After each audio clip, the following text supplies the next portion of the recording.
Hey everybody, Bridget Lynn Dolgoff, Conscious of Economics and Urban Farm Project. All right, lots of noise in the background, folks. Anyway, so got my school coming up this next week. My little exciting, happy herb school. And so one of the homeworks is that we have to create a salve. So I'm going to do little videos on me making my salve.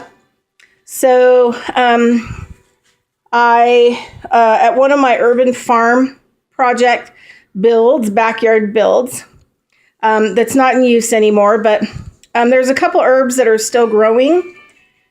And I like to build, I like to put in herbal support gardens for food production and pollinators. So usually the first thing that I like to plant is herbs. So that way it can start, bringing in the flowering and helping with the support of a garden. So I went to my client's house, and boy, was the St. John's wort growing prolifically.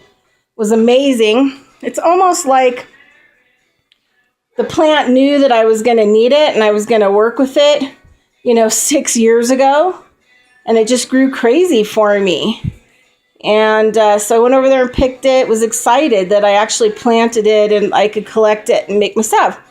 So I have the St. John's wort component, and then I'm breaking it down, chopping it up, and then I'm going to be filling jars and then filling oil in them, and then putting them in a crock pot and cooking the St. John's wort for about 3 days. So that is the first preparation. Anyway, thanks so much. Bridget Lynn Dolgoff, making salve.